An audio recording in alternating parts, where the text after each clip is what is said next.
Yeah. Yeah. I'll watch this. Just All watch right. Virtual Son. Or instead of watching bad attempts at describing idols, Nice you could segue. watch a good attempt at describing idols, such as Oshi no Ko, which is the series I'm going to be covering. Uh, Again, thank you, Toast, for covering Kizuna no Leo. I know you took a bullet for us all, but It got I'm going slightly to be better after episode 4, like 1 point extra. I'll give it that. yeah, yeah. But anyways, I'm going to be covering Oshinoko, which is I think objectively the biggest series of the season. Um, so this is the infamous manga original. Actually, Kimetsu no Actually, Yaiba it's season 3 is bigger. Kimetsu no Yaiba. When is it? uh, Is it uh, Kimetsu no Yaiba, the Swordsmith Village arc? Yep. yeah. But yeah, so the manga original, done by sort of the power duo and power coupling in Akasaka Aka. You will obviously know got him from Kaguya-sama, although he did other stuff like Boarding School Juliet, Sayonara Piano or whatever, Sayonara Piano Sonata or whatever. Excuse me. Sorry, I had to sneeze. Um, and Yokoyari Mengo. Yokoyari Mengo might be a little bit less known to you guys. I have read at least a couple of her sort of series where she's also written it mainly. Kimi, what is it? Kimi ni Midaro. What's that? Kimi wa Mirara na Boku no Jo, as well as Kuzu no Honkai. When she's like drawn for a couple of other stuff, obviously including Oshinoko, but whenever Yokuyari Mengo kind of draws and writes on her own, she kind of ends up going into kind of this weird smut, like school life smut territory. But overall, she draws in a style that's like strangely attractive and reminiscent of both like a shojo kind of drawing that kind of attracts female readers, as well as kind of a more like male audience as well. So it's a very interesting kind of art style that she has. But anyways, Doga Koba kind of took this under, or sorry, this manga was kind of started out as like a niche hit, and then it became like a much more like Wasn't it a bigger hit. one-shot thing? I I, forget if it was originally one shot, but uh af it did get, I think, volumes afterwards pretty quickly. But we actually did talk about this like way before it really came on the radar, right? Because like we actually talked about it initially when it started appearing in these like niche like manga awards, right? Like the bookstore awards and yeah, stuff for like that, that. Yeah, right? that's pretty Yeah, much. yeah. And that's really like really where it started when like people really started recommending it and as like a niche hit, and it became this like it started snowballing, winning more and more awards, and eventually it just became a powerhouse on its own. Obviously, before it even sort of this anime adaptation. Now, this anime adaptation is going to be apparently an 11 episode season by Doga Kobo, mainly Doga Kobo heading this with a little bit of help from stuff doing 3D background mate like slash polishing work by Studio Easter, and then they also probably hired a bunch of other staff members from a bunch of other subcontractors, but the core kind of leading staff members are all pretty much all Doga Kobo, mainly from their connections. It's mainly their Wataten team. Watashi ni Tezuka Mayorita, or An Angel Fell Down to Me, or whatever it was, right? It's mainly that team, if I remember correctly. Plus, like some veterans here and there. Yeah, Wataten and Angel Flew Down to Me, Watashi ni Tezuka Mayorita. It's that team, plus or minus some Studio Easter people for the art and visuals. Um, plus some one or two veterans here, but it's mainly the Watch. So they got off that team. From the anime is mainly a straight adaptation. It's not even like a truncation, really. It's pretty much straight up. It pretty much has the same pacing, same amount of like details and stuff like that as the manga itself, which is kind of interesting and kind of strange in a way because we are around 30 episodes. Oh, sorry. We are about 7 episodes in. That's like halfway through the season, or even like two-thirds of the way through the season. So this is 11 episodes, right? And yet, um, we these 7 episodes cover about the first 30 chapters of the manga, and there It's are 11 approx. episodes because the first episode's super long. You Yeah, gotta yeah, yeah. mention The that. first, by yeah, as Toast mentioned, by the way, the first episode is 90 minutes. So it is like triple the length, I mean, I get approximately. why it's 90 minutes. It's one whole. It's really Setup. important. Yeah, it's really Yeah. important to the setup. Um, but even that being considered, the first 7 episodes, plus including the one huge episode, is the first 30 chapters. So currently, I believe there are approximately 120 something chapters, 110 or 120 something chapters ish of Oshinoko, and I am a little bit confused about how they're going to handle the ending. Or whether they'll just spin it off as being like completely promotional, like, oh, after this we had a lot more Do you think it's adventures. getting So, a so I season hope it 2 gets or? several seasons. I hope it does. my guess is in this order. So I think there is a 50% chance of it getting a season 2, but the season 2 will probably have worse pacing and it will try to rush to create a variant of the manga ending that is sort of like an anime original ending ish, but I kind of ho- covers the same points, right? I think that's what they'll go for in season 2. It'll kind of somewhat be like how Akame ga Kill tried to do it. I think that's the 50%. Um, I think there's a 40% chance of it kind of trying to. Well, I guess it's just the other 50%. I think the other 50% is maybe they'll have this like promotional, like wrap up kind I of. thought it was still Oh, ongoing though. it's still ongoing. yeah, it is ongoing. Yeah. It So is you ongoing. think they would you think they would do an ending in parallel?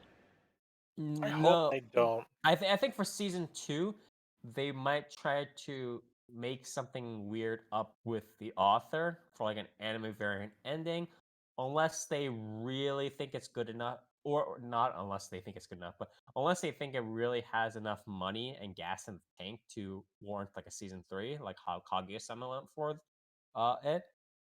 If that's the case, it'll go all the way to season 3, and then if the source material isn't done by then, they'll probably try to aim for some weird like anime variant ending with Akasaka Aka in tow. Um, it's either that or in season 2 that'll happen. If not, season 1 will end with like kind of just like a promotional kind of, oh, we all run off into sunset and there were many more adventures afterwards kind of thing, and that'll be the end of that. Plus or minus like an OVA, plus or minus a recap movie, whatever. But How many seasons does Quince have? 3, right? 3 and it ended? 3 including the one that's coming up. There were Did 2 already came 4? out. It's got a movie There too, right? Yes, so it was 2, the movie, and then I think this turn like 1 or whatever it's called is season 3, right? I believe. But isn't the series So over? That's what I'm thinking of. So yeah, I'm yeah, yeah, pretty yeah. sure I it mean, The manga is over. yeah, but it's got like how much fucking material to adapt? Like, does it. Yeah, because it's like all the will they won't they kind of stuff that they yeah. still have to adapt. A But sequel, the sequel film. Okay, so like we can count that as 3 seasons. I hope if Quince can get 3 seasons, why can't this get 3 seasons? This one has more awards than it oh does it yeah, I not? mean, I'm in support of Oshinoko getting more seasons. I'm just not sure whether it will. Period. Because there are plenty of weirder stuff that get multiple seasons, and then there are plenty of good stuff that don't get as many, seasons. So it's a toss up sometimes. But so that's sort of what I'm thinking. But it is 11 episodes, and we're already 7 episodes in, and it's not like that fast of a pace, so it's a little bit puzzling to me. But we'll see how it goes. Um, what is it? Again, most of the Water 10 team is here. I think the director is sort of like a recent up and comer. In what is it? Hiramaki Daisuke. He was doing director work for Selection Project, Wata 10, and Astro in Love. But I mean, obviously, he's been an animator for a very long time, going back to yeah, stuff yeah, yeah. stuff like Bacano and Ergo Proxy. So, Yeah. He's been an animator for a very long but time. yeah, in I'm terms saying, of directors, yeah. In terms of strictly directorial roles, he's yeah, been a little bit more of like a. They've been trying to grow him up within the Dokubo for a more recent like directorial. But he's definitely been a long time anime. Similar kind of stuff with stuff like Tanaka Jin and Takuro Iga Takuro Ishiguro K, stuff like that for music or color design, writing, stuff like that. All part of mainly the previous One Connections. Mm. The voice acting cast is pretty standard. A lot of the more like recent up and coming seiyuu slash stars, such as Igo Mayurie, who voices Ruby, the female twin, with the red eyes. Yomi Hina, Ito Kento, and Otsuka Takeo, who is like voicing Aqua, who is sort of the main male protagonist of the series, with the blue eyes. And they're all kind of these like younger kind of whippersnappers are all kind of being mixed up within a pretty veteran cast. And obviously Takashi Rie, who voices I, Uchiyama Yumi, who voices young Aqua, Lin, Iwami Manaka, um, Megami Han Megami, Okuborumi, Sato Asami, and a couple of others, obviously here and there. Two things just about the voices. Uh, One, there's like a part in one of the later episodes where like where Iwami Manaka, right, has to do like an impersonation of Takashi Rie voicing I. So like Uh-huh. it's like layers of all the layers of impersonation. So when I like realized that, I was like, oh boy, like this is game time now. Yeah. And the second part of it is like I think this is also covered in the premise, so I don't think it's spoiler necessarily. Uh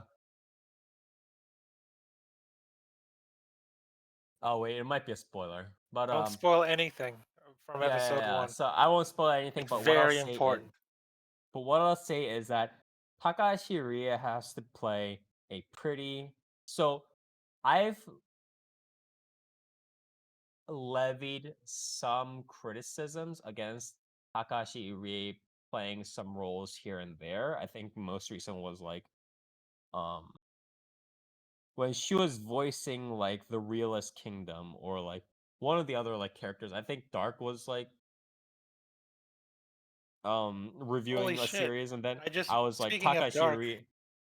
Speaking of dark, damn, she's double dipping with Megumin and this. Holy shit!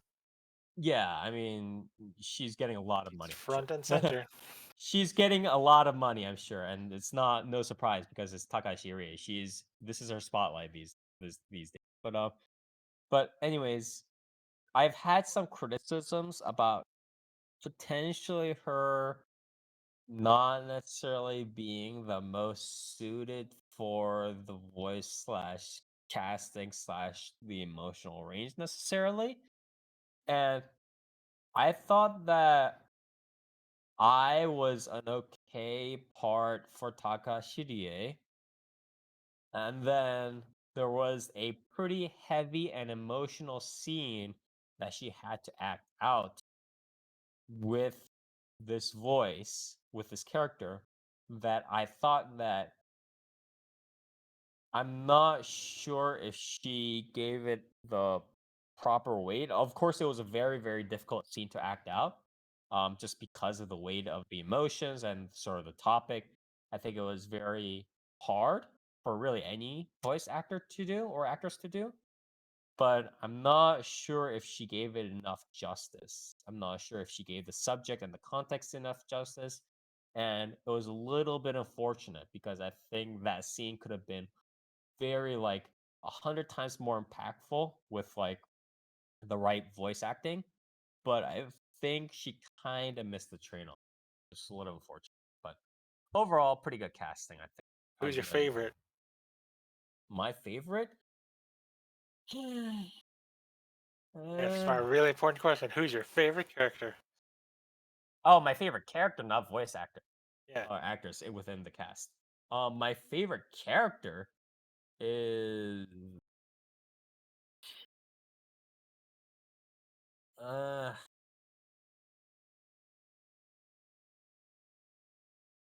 I don't He hates all mind. of them. Yeah, I hate all of them. I think it's probably a tie between Aqua and I, like character wise.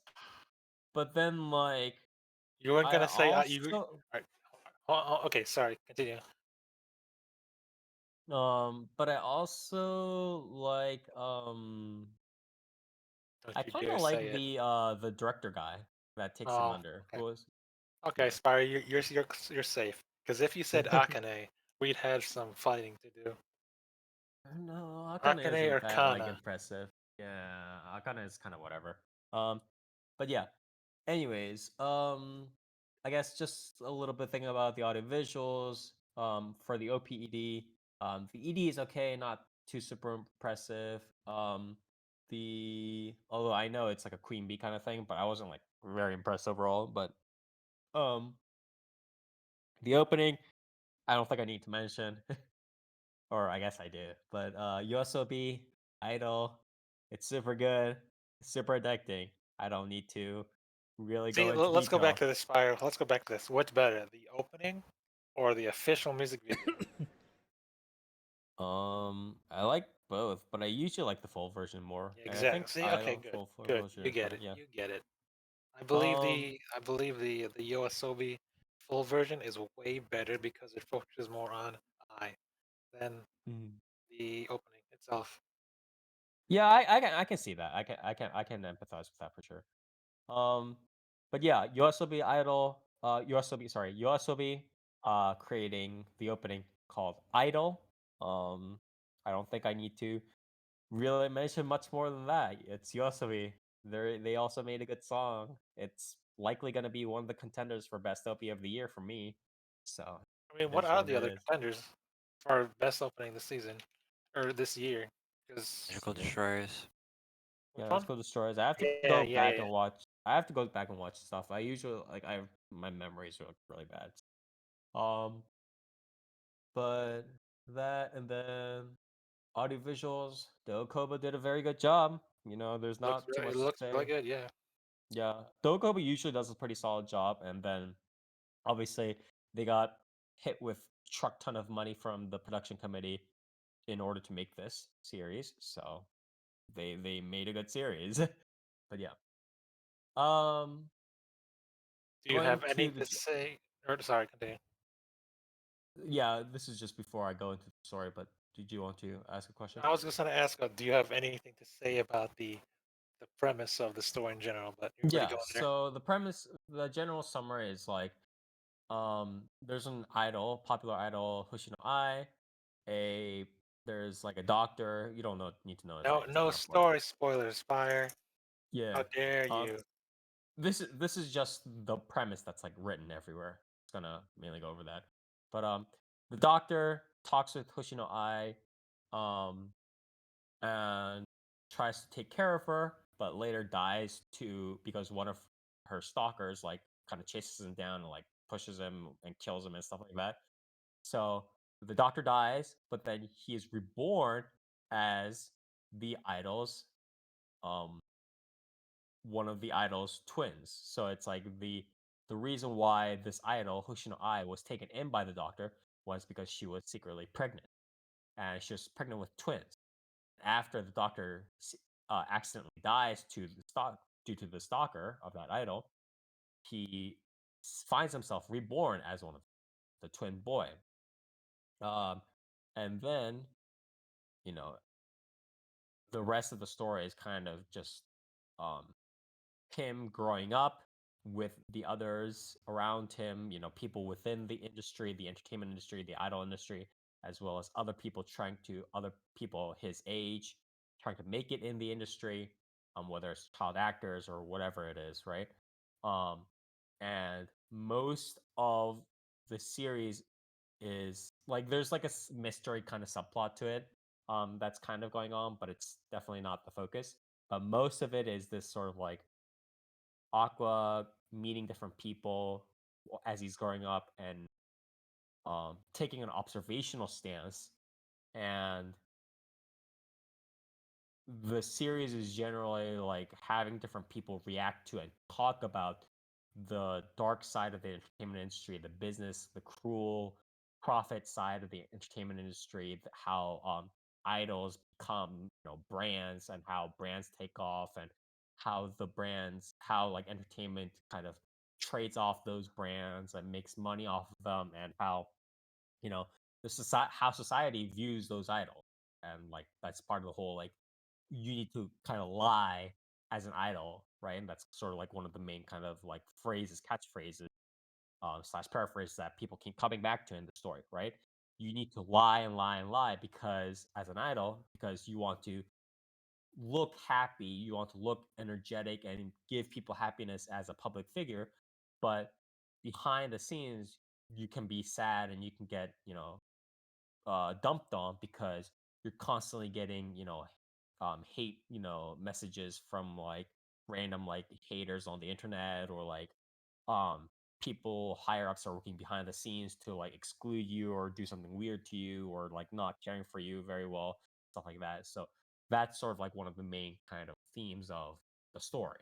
So these cruelties, lies, profit, the dark side of the idol anime industry. And in my opinion, I really, really think that um what adds value to this series and really managed to put it on top as probably one of the best anime I've seen this year and potentially even last year, and I would say um is probably going to end up becoming my anime of the year until something, unless something other miraculous thing knocks it down, is that this series has more successfully managed to um not even more successfully. I think this is the only anime currently in existence across all of anime history that really faces the current like sort of idol culture and stuff like that head on,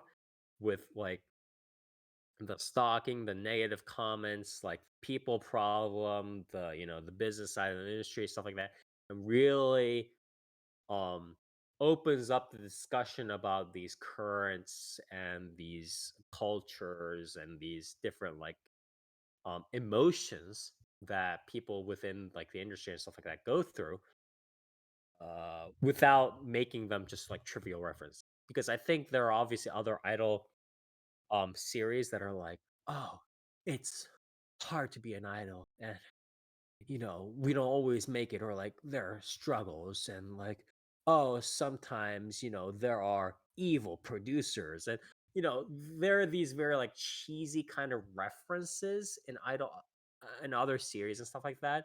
Um, but I don't think there has been as much of a more like thorough discussion as there has been in this series, which I think is a very important discussion to have for obvious reasons. Um, there was a lot of relevant dialogue in the episodes, so it was very hard for, because I usually when I like see like stuff like these idol episodes or idol anime or whatever, I can end up skipping like 5 minutes at a time because I can predict the dialogue. Like I'm like, oh, okay, this is what they're doing, this is what they're gonna say, boom, boom, boom. I'm skipping like the next like 3 minutes. It was very hard for me to skip a lot of the dialogue, and there was a lot of relevant dialogue in all these episodes.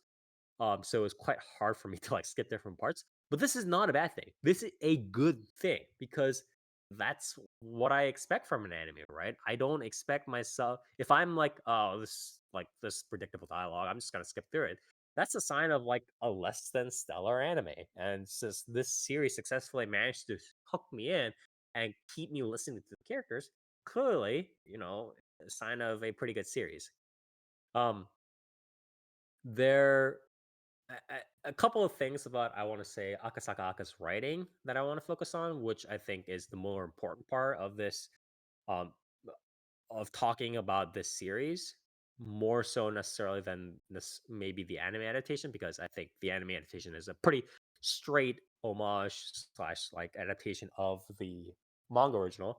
But I think two strengths that of Akasaka Aka that really show up in this series in particular, um, and a little bit in something like Kaguya-sama, but especially in this series, is that one, there seems to be a couple of points that like, um, how do I say this? Akasaka Aka is really good at setting discrete uh discreet as in like discreet, very like quiet, subtle transition points and like fade away points and like points to different stuff. Um, so what I mean by that is one, it's like there are a couple of points within the story within the first couple episodes, or I guess correspondingly the first couple of chapters, where Akasaka Aka naturally uses as like a transition or like a swing point where the story goes from a setting where the character can't really speak or do anything to because he's like a baby, right? Like he has the head of an adult because he was reborn as like the twin baby, but he's a baby in real life, so he can't really do anything. But Akasaka Aka cleverly uses like a couple of events to turn it quickly into this like weird isekai like variant where the baby is kind of clearly much more freely allowed to speak to like the rest of the cast. So I think he's really good at adding these subtle points. Another way he kind of does that is that um he it, Akasaka Ako in the way in which he develops the different characters in the cast, like Akane or like Ruby or like Kana or like all these different idols and like actors and like the director as well or whoever, right?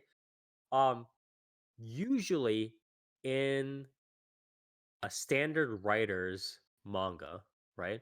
What'll happen is like you'll have a chapter that's like or like a two chapters that's like quite clearly and obviously dedicated to X character, right? It'll be like, oh, this is me. I'm the life of, the director's daughter or the director's wife, and I do this, but why do I gotta do, blah, blah, blah.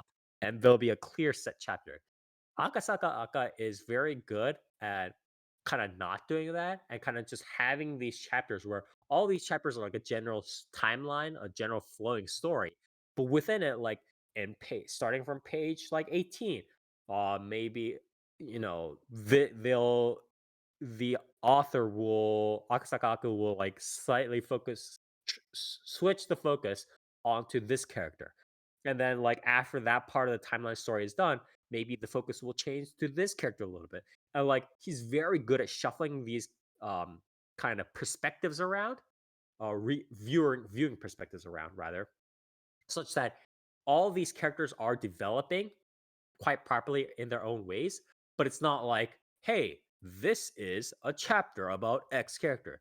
That's a chapter about Y character. It's not that clean cut and simple, which I think is much more organic and much more well written than like sort of the standard like manga. So I really do like how they're kind of each of the character stories are worked in at like different kind of jagged points in a sense throughout the episodes.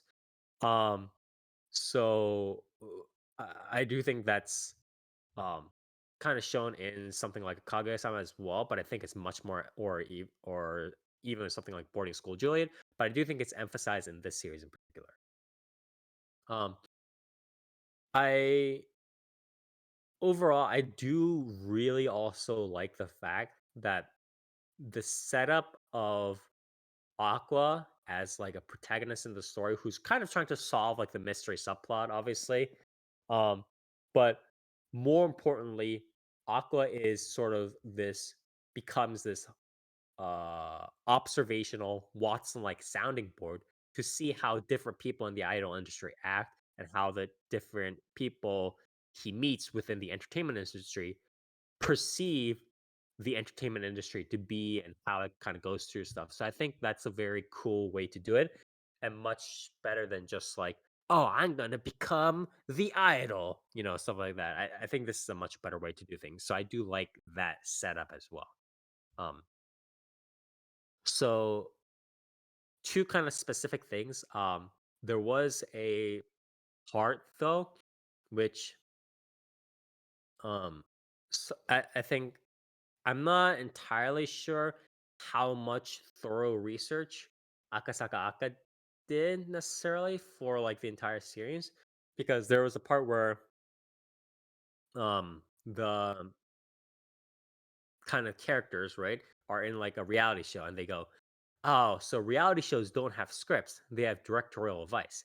This is quite like demonstrably false. there Yeah. are plenty of like publicly aired like behind the scenes footage where MCs and like the members of like reality shows and like variety shows are like literally going through scripts on their way to like the set, right? And, like they have like a thick like script with like all specific like complex, this is how sometimes like even how the joke is going to be. Like this is kind of the joke that you should tell. This is the director kind of stuff. So it's reality shows and variety shows are a little bit more like interviews in that sense. But obviously there are like ad libs and like back and forth and like shticks. Like there's a lot of ad libs, but it's not like, oh, reality shows don't have scripts. No, that is false. um I do like again the organic resolutions and stuff like that. And I do think undeniably, and I kind of want to give like an overall view of this before I go into sort of a kind of different part of this that I want to address. Overall, I think undeniably, um, and obviously the awards and the receptions and everything of the series kind of help with that as well. I think Oshinoko is Akasaka Aka's best writing so far. Much better than something like again the sort of Told you, it's I want better to than say Kaguya-sama. yeah, I do think it's better than both, something like Boarding School Juliet or Kaguya-sama or whatever. It's just both the theme that he picked and the way he utilizes his writing strengths around this theme have really created a fantastic series to read as well as to watch. And I'm overall very, very, very pleased with it. Definitely again, in line for best anime of the year for sure. That being said, I just do want to touch up on one thing where there was a kind of an incident where episode 6 involved, kind of a discussion about how people do cyberbullying of like, famous people and like, online people and like there are people who comment like negative stuff and like just tell people to like go off like go away stuff like that, and that can cause celebrities to potentially um commit suicide or cause harm themselves or not be in good headspaces, right? And I think this was a good piece of writing, and again probably the closest that anybody has ever gotten to writing this kind of stuff in the modern era, beyond just like a trivial reference or exploration. But there was an incident where apparently the mother of if you guys know about this, so there was a while back there was a female professional wrestler called Kimura Hana who took her own life because of, again, netizens, people online who continually just poured hostility and anger and like just hate towards her. And unable to take it again, she unfortunately did take her own life.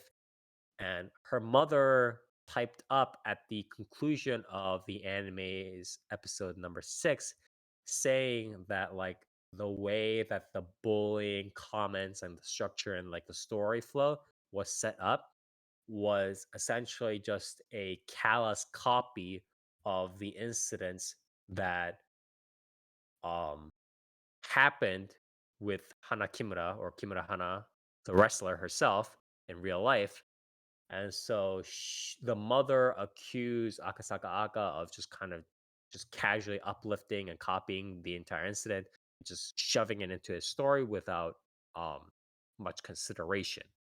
And there was sort of a discussion over that, and obviously, very unfortunate fights over the internet. My opinion on that incident is I did look at the episode and kind of parts of the manga as well.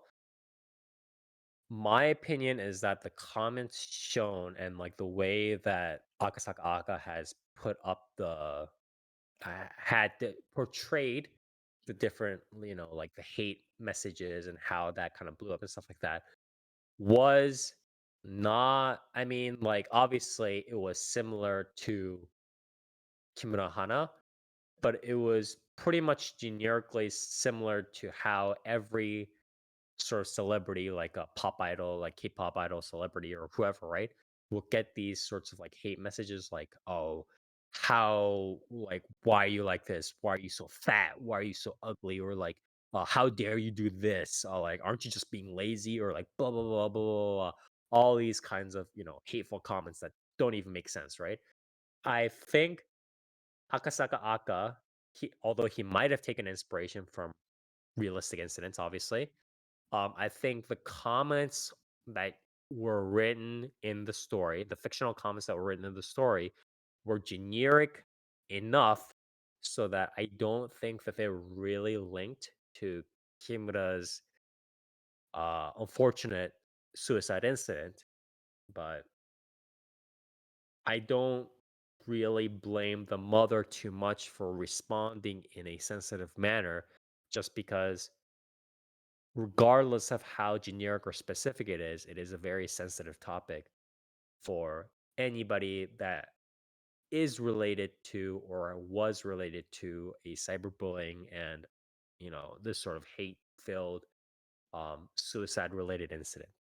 So I think it's rather a sign of the times and a potential sign of how much Akasaka Aka's manga created a discussion around this industry and around this sort of like netizen hate, internet kind of social media hate that we so desperately needed that people who have experienced this, people who are within ground zero of experiencing this came up and said, this hurts me. So I do think it was unfortunate that Kimura Hana's mother was made to feel that way. I think the fiction stuff, from my opinion, is pretty generic as is. It was pretty generic cyberbullying kind of comments that, you know, might have been related to a half dozen of these like celebrity suicide incidents, which, are all unfortunate. But I do again think that the story raised various themes and incidents in the public image and in the public square that I think we're direly in need of a bigger, stronger discussion, especially because as I discussed previously, as I mentioned previously with Toast in this episode or in this podcast, right? Um, this series is becoming regarded as sort of like a general mainstream popular series, right? It's not just like some otaku idol. Oh, you like Love Live or Bang Dream or Idol Master or whatever. No, Oshinoko is being more and more considered a pretty much like a mainstream series. And so having this be in the public consciousness for more than just like, oh, an idol met a stalker, and in an AKB idol, AKB48 idol, or AT48 idol met a stalker and had a bad, incident. Having it be more than that sort of discussion, having it be a discussion of like, why, like, are we letting this culture fester? Why are we letting this sort of darker side of the idol industry to continue on like this? Why are we letting our perceptions and our hate on social media of these celebrities warp ourselves and other people so much, and just allowing these like stalkers and haters to kind of fester all day? um I think it was a very important thing that Akasaka Aka did to bring these more forward in the public consciousness beyond like a couple of news blips. And I hope that um, through the use of this somewhat still innocuous anime series, that more people, both in the West and in Japan in particular, will be able to have this discussion. Because I think it again really does cut deep at like, okay, like what? are people doing in the anime industry? And of course, it's not like, oh, only the people in the entertainment and idol industry are suffering. Nobody. It's not. It's not bad. It's not like only the people in the idol and the entertainment industry are suffering. But certainly, that doesn't mean that the sufferings and the sort of sometimes unjustifiable kind of hate and stuff like that um, that these idols and the entertainment people kind of go through in the industry can't be tamped down. So I think it's a very interesting series that Akasaka Aka made. Again, I do think that he really put his proper writing style to work in creating the series, and his series touch upon a very sensitive yet proper set of themes to talk about, and he utilizes the protagonist in a very good way to have to show the different cast members of the idol industry, of the entertainment industry, talk about those themes that he put up. So it's not just like the protagonist going, yeah, I'm idol, or I'm actor, I do these things, yeah.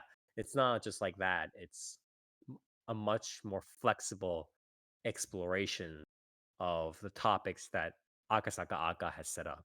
So I do think it's very well made original source material overall.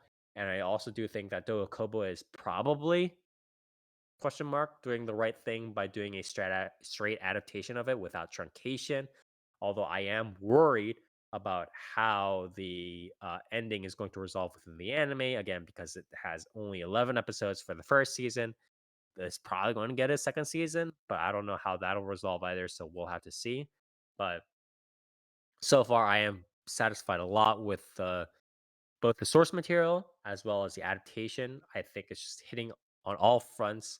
There's really not much um, to complain about in flaws, if really at all. I think again, the whole some of the research, some of the smaller research, like the reality show thing that I pointed out, um, are like very small 1% kind of things that are a little bit like you could have done a little bit more research kind of thing. But I think 99% of this is very well done. And even like the pacing thing that I talked about is more of a worry and not like an actual issue that has been uh actualized yet. So yeah. Overall I think Oshinoko again likely going to be my anime of the year until something miraculous occurs. My Mal score for it,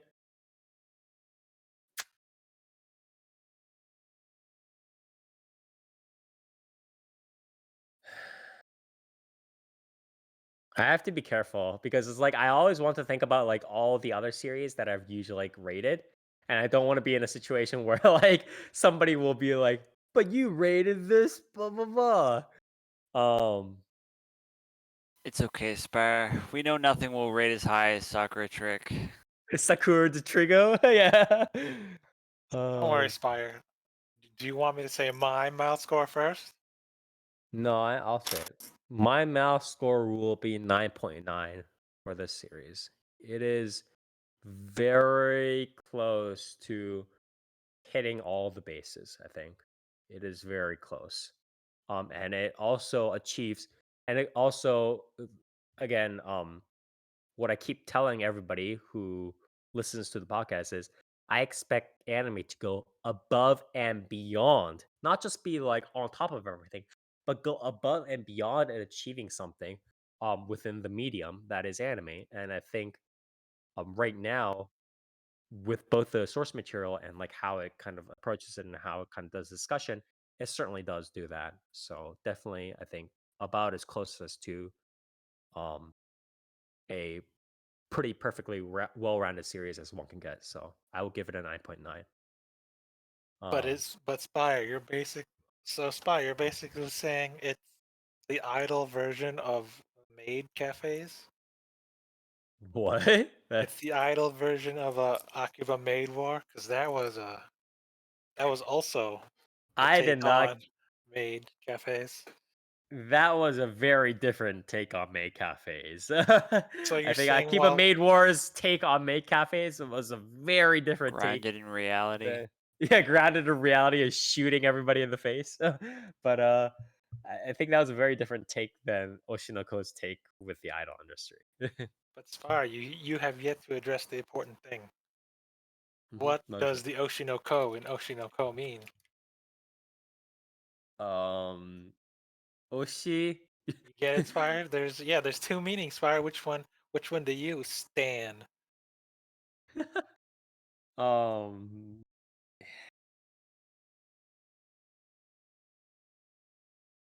Yeah. Okay. I mean, I mean, you have to explain it. Oshinoko, isn't it just the definition with the Oshi and then Noko, right?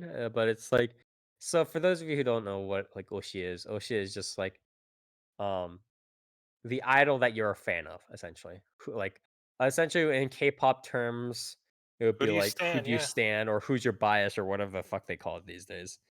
But you so obviously since the protagonist is reborn as one of the kids of Hoshino Ai, the formerly famous idol, it would be like again Oshi would be Hoshino Ai and the kid would be the protagonist, Aqua.